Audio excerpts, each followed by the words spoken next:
नमस्कार दोस्तों, मैं अमन स्वागत करता हूं आप सभी का इस वीडियो में। दोस्तों, मैं लेके आया हूं साइंस के वो मज़ेदार क्वेश्चन जो कि आपको आपके आने वाले एग्ज़ाम्स में देखने को मिलेंगे। फिर चाहे वो वर्क असिस्टेंट का हो, Delhi police head constable ministerial का हो, या फिर ये हरियाणा सीईटी का हो। तो आइए शुरू करते हैं क्वेश्चन नंबर 1 से। Which of the following is the characteristics of eukaryotic cells? यानी इनमें से कौन सी जो यूकैरियोटिक सेल्स होते हैं उनकी विशेषता है। वो स्मॉल इन साइज होते हैं या इन साइज में छोटे होते हैं, contain single chromosomes, organelle is absent होती हैं उनमें, या फिर nuclear membrane is material is surrounded by nuclear membrane. तो जो इसका सही आंसर हो जाएगा वो हो जाएगा option D, nuclear material is surrounded by nuclear membrane. ये जो ऊपर के तीन हैं यानी small in size, contain single chromosomes और ऑर्गेनेलिज आर एब्सेंट, ये करेक्टरिस्टिक्स हैं प्रोकैरियोटिक सेल की।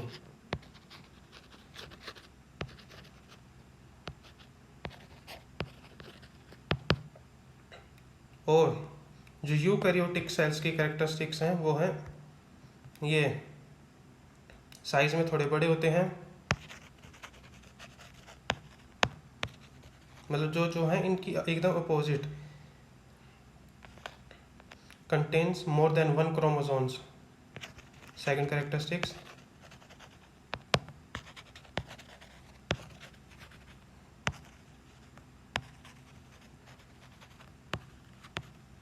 और ऑर्गेनेलिज आर, उनमें ऑर्गेनेलिज होती हैं। ये ऑर्गेनेलिज होती क्या क्या हैं, जैसे कि ये जो प्रोकैरियोटिक सेल्स होती है उसमें तो क्रोमोसोम्स बस सिर्फ यही होता है, ऐसे ऐसे। और जो ये यूकैरियोटिक सेल्स होते हैं इनमें आपको अलग अलग ये देखने को मिलेंगे, जैसे कि ये सेल हो गया, ये बीच में न्यूक्लियस आ जाएगा, फिर कहीं पे गोल्गी अपरेटस, फिर माइटोकॉन्ड्रिया, फिर वैक्यूल्स, फिर कहीं लाइजोसोम्स, बीच में साइटोप्लाज्म, मतलब एक पूरा स्ट्रक्चर टाइप में होते हैं, वेल स्ट्रक्चर्ड जिन्हें कहे तो आइए क्वेश्चन नंबर 2 पे चलते हैं। ये इसका ये एक्सप्लेनेशन है। Question 2, which of the following is known as dustbin of cell, यानी इनमें से हम किसे सेल का डस्टबिन भी कहते हैं। तो जो इसका सही आंसर हो जाएगा वो हो जाएगा वैक्यूल्स।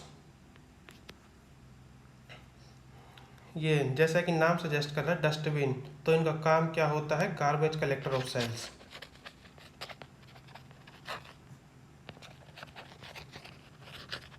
ये सेल्स का गार्बेज कलेक्ट करते हैं। और ये जो लाइजोसोम्स हैं ये प्रेजेंट होते हैं सिर्फ एनिमल सेल में।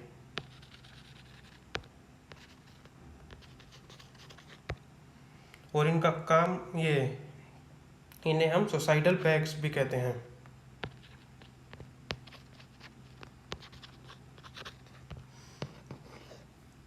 और इनका काम होता है ये digestion of proteins, lipids and carbohydrates.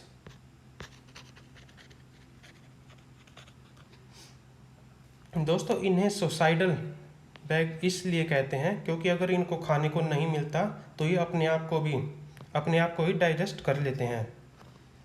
और जो ये चौथा है एंडोप्लाज्मिक रेटिकुलम, ये अटैच होता है न्यूक्लियस से, अटैच टू, और इसके दो पार्ट होते हैं, एक रफ ईआर और एक स्मूथ ईआर, यानी एंडोप्लाज्मिक रेटिकुलम। इसका काम होता है डिटॉक्सिफिकेशन ऑफ सेल।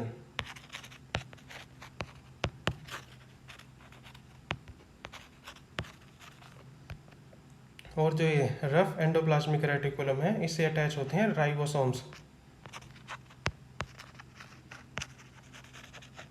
और इनका काम होता है सिंथेसिस ऑफ प्रोटीन।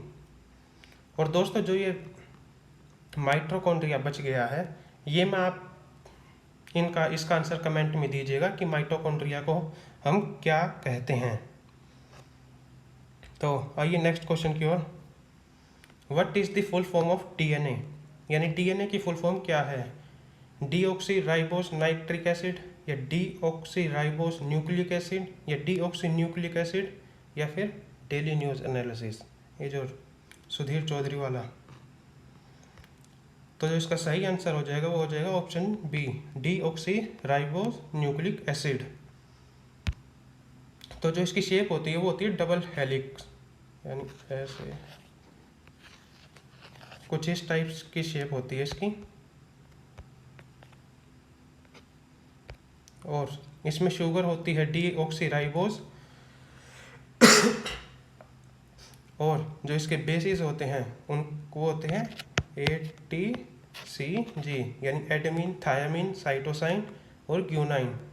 और जो इसके विपरीत ये RNA होता है, RNA में होता है यानी उसमें सिंगल शुगर होती है RNA, ये राइबोस न्यूक्लिक एसिड।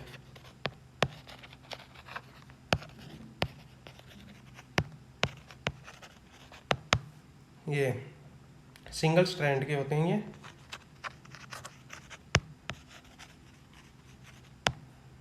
और जो इनमें शुगर होती है उससे कहते हैं राइबोस।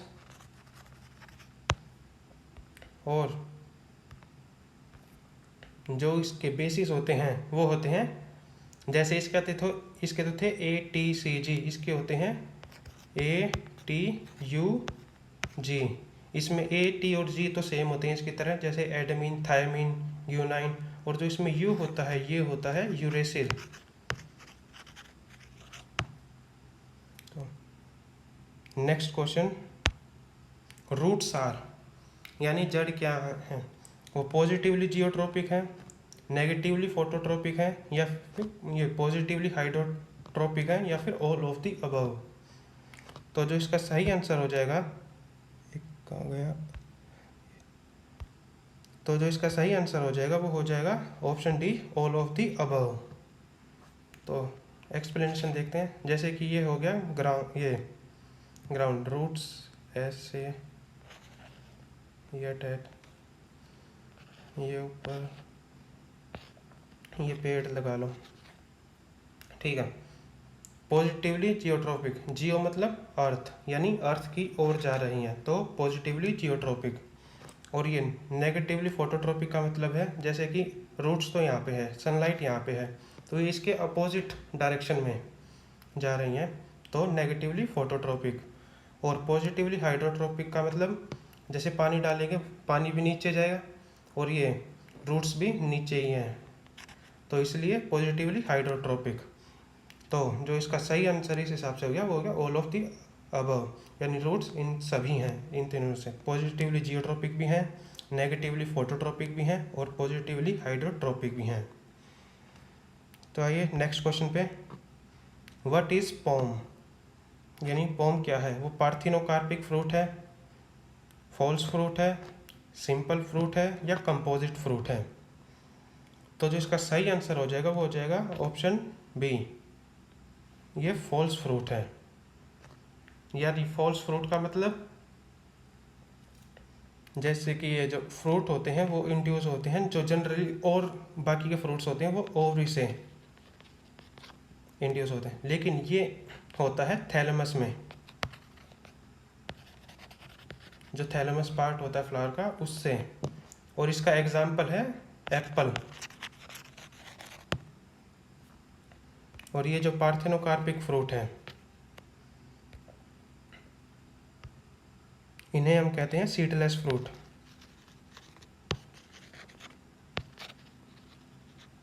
यानी इनमें बीज नहीं होते। और इसका जो एग्जाम्पल हो जाएगा वो हो जाएगा बनाना, यानी केला। और जो ये सिंपल फ्रूट है इसका मतलब है यानी एक ओवरी से एक फ्रूट निकलना। और इसका जो एग्जाम्पल है वो टमाटो, ये और बाकी ये बहुत हैं। और जो एक कंपोजिट फ्रूट है का होता है, ये एक बार मिटाओ, मल्टीपल ओवरी, मैनी ओवरी से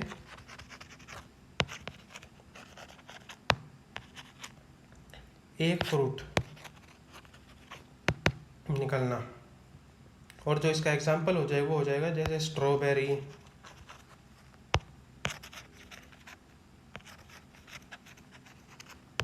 ये रसबेरीज।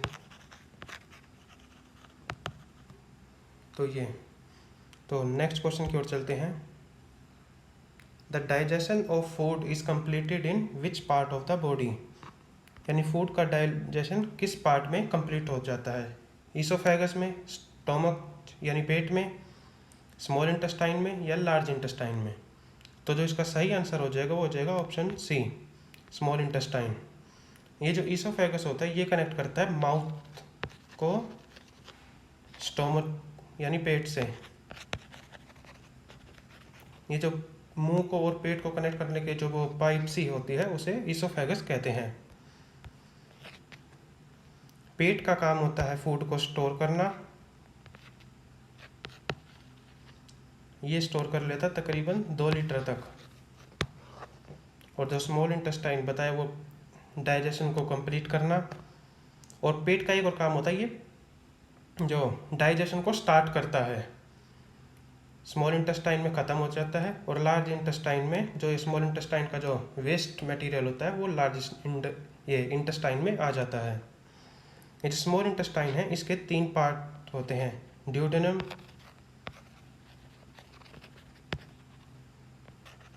ये ज्यूजेनम और इलियम।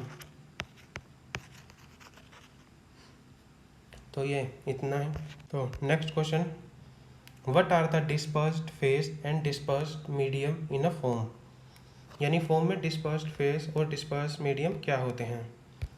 जो ये डिस्पर्स्ड फेज है इसे हम कहते हैं सोलवेंट, ये सोल्यूट। और ये डिस्पर्स्ड मीडियम है इसे कहते हैं सोलवेंट। लेकिन ये होते क्या हैं, ये पार्ट होते हैं ये सॉल्यूशन का। जो ये सॉल्वेंट होता है ये होता है मैक्सिमम क्वांटिटी में और सोल्यूट मिनिमम क्वांटिटी में। यानी अगर सिंपल भाषा में समझना हो तो सोल्यूट को हम सॉल्वेंट में मिलाते हैं।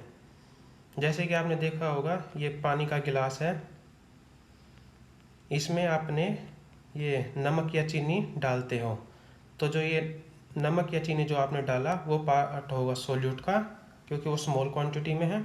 और जो जिसमें आपने डाला यानी पानी में डाला तो वो होगा सॉल्वेंट। तो जो इसका आंसर होगा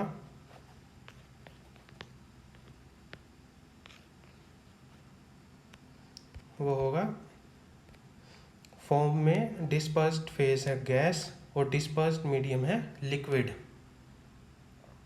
ठीक, और इसका एग्जांपल हो जाएगा जैसे शेविंग क्रीम।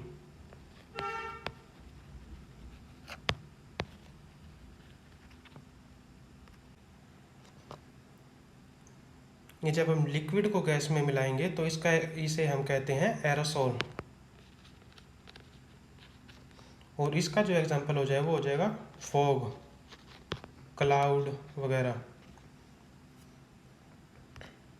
और ये जब हम सॉलिड को गैस में मिलाते हैं तो इसे भी हम एरोसोल ही कहते हैं। और जो इसका एग्जांपल हो जाएगा वो हो जाएगा स्मोक।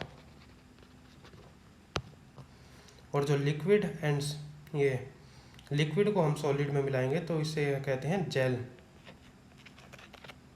और इसका जो एग्जांपल हो गया वो हो गया butter, cheese etcetera.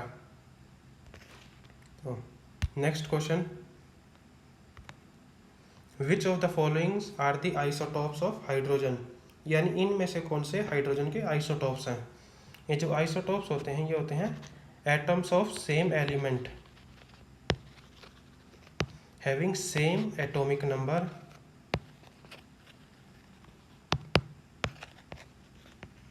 But different mass number.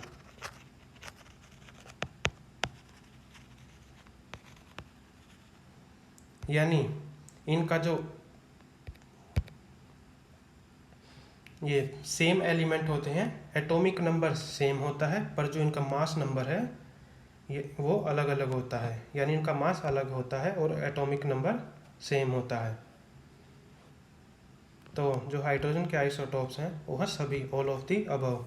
ये प्रोटियम होता है 1H1, ड्यूटेरियम 1H2 और यूट्रिटियम 1H3। यानी प्रोटियम का मास 1 होता है, ड्यूटेरियम का 2 और ट्रिटियम का 3। तो next question, which isotope can be used in the treatment of cancer, यानी कैंसर के इलाज में किस आइसोटोप का इस्तेमाल किया जाता है, यूरेनियम का, कोबाल्ट का या आयोडीन का। तो जो इसका सही आंसर हो जाएगा वो हो जाएगा ऑप्शन बी, कोबाल्ट का। ये जो यूरेनियम आइसोटोप है ये इस्तेमाल होता है न्यूक्लियर फ्यूल के तौर पे, as a nuclear fuel.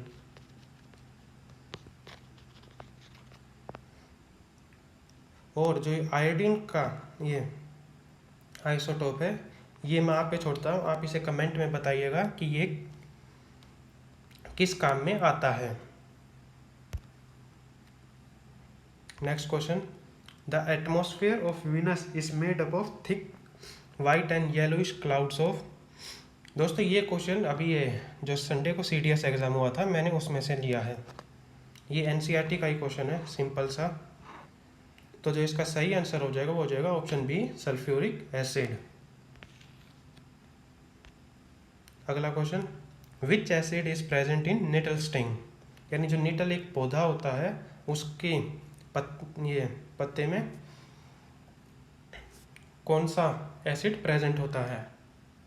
एक्टिक acid होता है, ऑक्सैलिक एसिड होता है, हाइड्रोक्लोरिक एसिड होता है या मिथेनोइक एसिड होता है। ये क्वेश्चन भी अभी ये जो CDS का एग्ज़ाम हुआ था उसमें आया था और ये भी NCERT का ही क्वेश्चन है। तो जो इसका सही आंसर हो जाएगा वो हो जाएगा ऑप्शन डी, मिथेनोइक एसिड। ये जो एसिटिक एसिड है ये विनेगर को कहते हैं, और जो ऑक्सैलिक एसिड होता है ये होता है टमाटर में, और ये हाइड्रोक्लोरिक एसिड स्टमक यानी इंसान के पेट में होता है। Next question, which of the following device is based on the Archimedes principal, यानी आर्किमिडीज के सिद्धांत पे कौन सा ये यंत्र काम करता है। तो पहले तो ये देखते हैं आर्किमिडीज प्रिंसिपल होता क्या है। दोस्तों मान लेते हैं ये एक पानी से भरा हुआ टब है और ये इसमें ये 2 बॉडी हैं, एक तो ये और ये इसमें एक बॉडी है, आधी डूबी हुई है और आधी ऊपर है। तो जब हम किसी भी वस्तु को पानी में डुबोते हैं तो वो एक अपवर्ड फोर्स लगाता है, यानी उसे डूबने से रोकता है। और जो ये अपवर्ड फोर्स होती है ये बराबर होती है पानी के वजन के, यानी weight of fluid displaced by the body, यानी जो इसे दबाने की वजह से पानी, जो दबाएंगे तो पानी ऊपर की ओर उठेगा, तो ये जो अपवर्ड फोर्स होगी ये जो पानी ऊपर उठा है जितना उसके वजन के बराबर। तो जो इस हिसाब से ये इसका सही आंसर हो जाएगा वो हो जाएगा option C, both A and B। ये जो लैक्टोमीटर है ये इस्तेमाल होता है दूध को टेस्ट करने के लिए कि वो कितना गाढ़ा है या दूध वाले ने पानी डाल के दिया है, यानी ये क्वालिटी ऑफ मिल्क।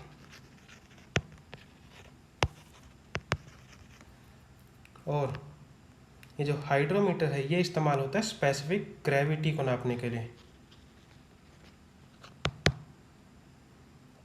दोस्तों और जो ये इसमें मैंने बताई थी अपवर्ड फोर्स, इस फोर्स को हम बायंट फोर्स भी कहते हैं,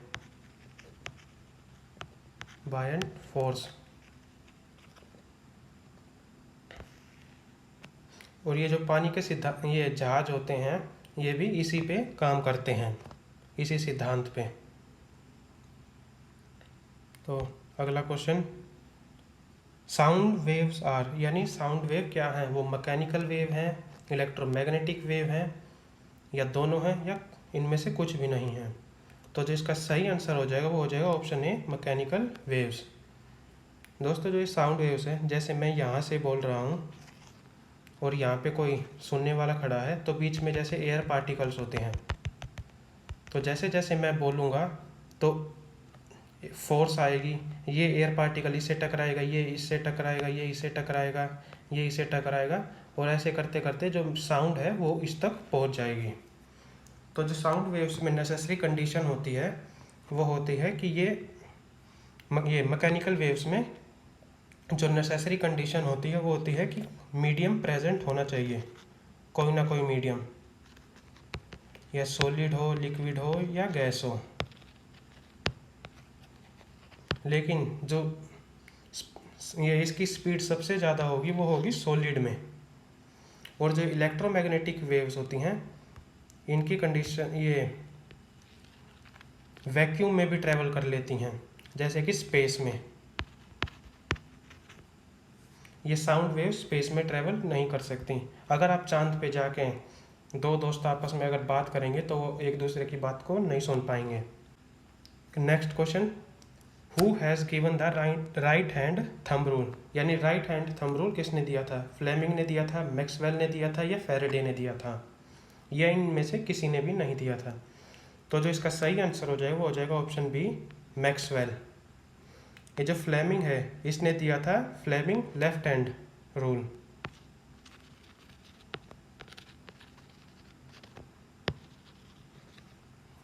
और जो फैराडे है इन्होंने दिया था इलेक्ट्रोमैग्नेटिक इंडक्शन।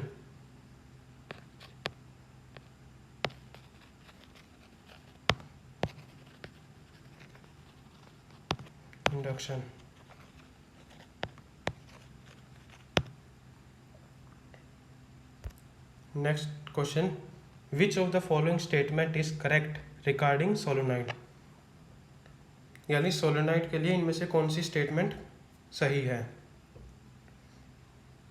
पहली स्टेटमेंट है magnetic field of solenoid is same at both and, यानी जो सोलेनॉइड होता है ऐसे करके जो इसकी मैग्नेटिक फील्ड है वो इस एंड और इस एंड की सेम होती है, या magnetic field of middle of solenoid is more than it's and, यानी जो बीच में मैग्नेटिक फील्ड है वो साइडों की मैग्नेटिक फील्ड से ज़्यादा होगी, या फिर magnetic field of middle of solenoid is less than it's and, यानी जो बीच में मैग्नेटिक फील्ड है वो जो ये एंड में मैग्नेटिक फील्ड है इससे कम होगी, या फिर magnetic field is same at all points inside a solid, यानी पूरे सोलेनॉइड में मैग्नेटिक फील्ड सेम होगी। तो जो इसका सही आंसर हो जाएगा वो हो जाएगा ऑप्शन डी, यानी magnetic field is same at all points inside a solenoid, यानी मैग्नेटिक फील्ड पूरे सोलेनॉइड में सेम होगी। तो आज का आखिरी question, which of the following colour is least scattered by fog and smoke, यानी इनमें से कौन सा कलर फॉग और स्मोक से कम स्कैटर्ड होता है। दोस्तों ये मैं क्वेश्चन आपको होमवर्क देना चाहता हूँ, और इसका आंसर आप मुझे कमेंट सेक्शन में बताइएगा कि इसका आंसर क्या होगा। तो दोस्तों आज की वीडियो में बस इतना ही। अगर आपको ये वीडियो पसंद आई हो तो लाइक कीजिएगा, चैनल को सब्सक्राइब कीजिएगा, और अपने आपस के दोस्तों में शेयर कीजिएगा। दोस्तों अगर आपको कोई भी डाउट या फीडबैक हो ये वीडियो की क्वालिटी या कंटेंट को रिलेटेड, तो आप नीचे कमेंट सेक्शन में बता दीजिएगा, हमें इसकी बहुत आवश्यकता है। तो दोस्तों आज की वीडियो में इतना ही। जय हिंद, जय भारत।